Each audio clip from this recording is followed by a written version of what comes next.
à tous, oui j'ai mis les écouteurs, j'espère que ça sera mieux parce qu'il y a pas mal de vent. Je suis repartie encore avec Vanille, il est passé où? Avec Winsky. Voilà, on s'est arrêté sur la route, on a fait une petite balade.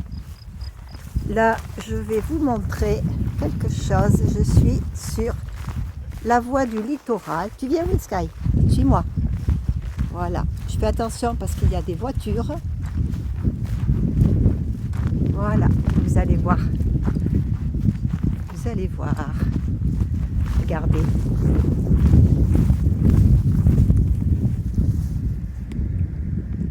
Quand je les vois, ça me rend heureuse. Ça me rend heureuse parce que j'ai toujours plein de souvenirs qui reviennent de tous mes chemins. Et notamment les chemins qui m'avaient beaucoup apporté. Et là, toujours pareil, on continue, il faut absolument faire avancer cette recherche pour les enfants avec les cancers. Allez, bon je vous en dis pas plus, la suite sera sur la vidéo. Bisous bisous.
Allez.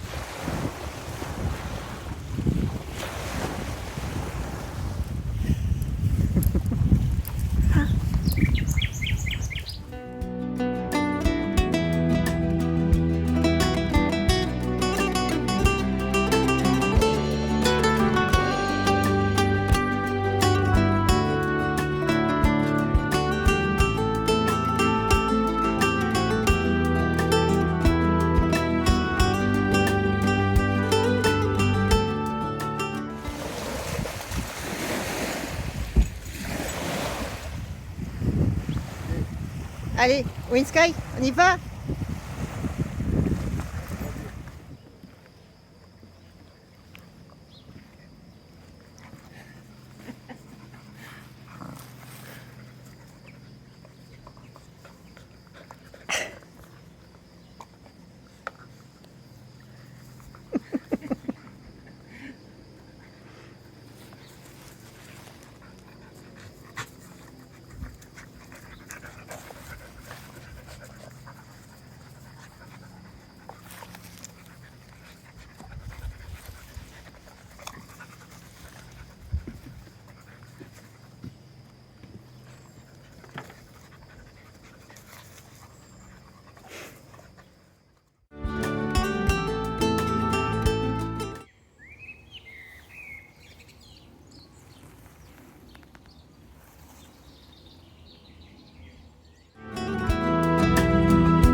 Coucou! Alors, lorsqu'on a deux chiens qui jouent ensemble, qui s'entendent à merveille, exemple, Winsky avec Usia, qui se transforme en boulet de canon, qui arrive par derrière. Il ne vous calcule plus, il vous oublie complètement. Résultat, Winsky est arrivé derrière moi, a fauché mes jambes. Je suis partie en faisant un début de salto arrière, mais ça s'est terminé où je me suis écrasée sur le dos comme une merde. Excusez-moi pour l'expression. Le résultat, j'avais très très mal à la main, j'avais le coude, le bras très douloureux, et surtout le soir, quand j'ai commencé à avoir les muscles un peu refroidis, j'avais mal au dos. Donc je devais faire un spot avec Vanille pour le retour. Je n'ai pas pu parce que j'ai préféré rentrer, j'étais fatiguée, pas trop bien. Il n'y a pas de spot. Tant pis, ça sera pour une autre fois. Et voilà, le lendemain, c'est la suite où je suis partie marcher avec un autre chien, Titou, le copain de Winsky.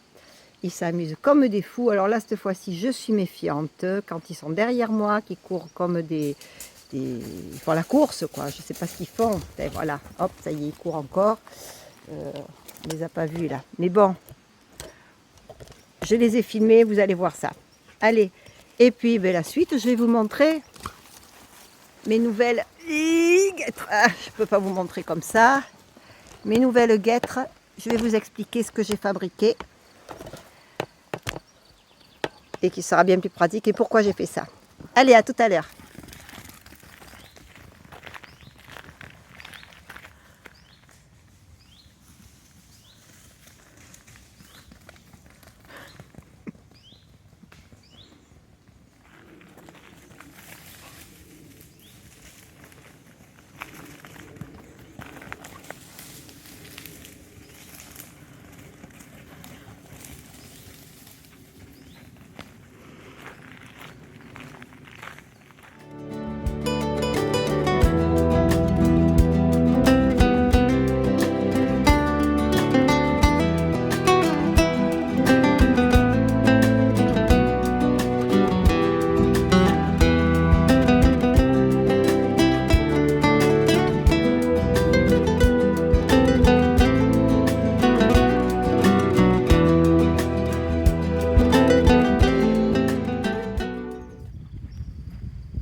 Bon, j'ai enlevé mes lunettes parce que ça faisait un reflet, on ne voyait pas mes yeux. Alors, sur toutes mes vidéos pratiquement et sur les contenus de mes sacs, j'ai fait plusieurs vidéos là-dessus en fonction des chemins que je faisais, vous avez pu voir que j'avais des mini-guêtres. Le problème de ces mini-guêtres, c'est que quand on se chausse le matin et qu'on n'est pas bien réveillé, eh ben, je vous explique, on fait n'importe quoi et on se déchausse plusieurs fois. Alors pourquoi je mets des mini-guêtres? Tout simplement parce que moi, quand je marche, je prends des cailloux et du sable dans les chaussures. Après, j'ai des grandes guêtres de pluie, mais je prends ces petites pour marcher tous les jours. Alors, lorsque je suis bien réveillée, que j'ai les idées claires, que je n'ai pas la tête dans les nuages ou dans les étoiles, j'enfile la guêtre, j'enfile chaussette, guêtre et en dernier la chaussure. Mais souvent, j'ai la tête dans les étoiles, mal réveillée, et voilà ce qui se passe. Je mets la chaussure, après avoir mis la chaussette bien sûr, et au moment de mettre la guêtre, eh bien ça passe pas. Donc je me redéchausse et je recommence. Et ça c'est assez fréquent puisque le matin, moi, je suis dans la lune. Alors la solution que j'ai trouvée, c'est de prendre des vieilles guêtres de pluie que j'avais, de les transformer et une fois chaussées, puisque que je sois en bivouac ou dans une maison, c'est pareil, je pense à 36 choses à la fois, donc j'oublie de mettre les guêtres avant la chaussure. Admettons que j'ai oublié, et bien là, il n'y a aucun problème. Voilà, je peux la mettre et la sortir sans me déchausser. Alors qu'ai-je apporté à ces guêtres? C'était des guêtres de pluie qui me montaient donc sous le genou. Ce que j'ai fait, eh bien, j'ai coupé à l'endroit où ça se resserre, donc il manque le haut de la guêtre. J'ai cousu pour faire un arrêt à la fermeture éclair pour que ça ne s'en aille pas. Derrière, j'ai coupé et j'ai rétréci parce que c'était beaucoup trop large et ça n'aurait pas tenu sur ma cheville. Voilà, tout simple. Il me suffisait de penser à cette paire de guêtres dont je ne me servais plus parce qu'elle n'était pas, elle avait perdu son étanchéité. Je vais y arriver. Voilà mon petit truc, ma petite astuce pour ma petite tête qui pense à rien. Alors si vous êtes comme moi, vous voyez ce qu'il vous reste à faire? Des guêtres que l'on puisse mettre par-dessus la chaussure. Bisous, bisous!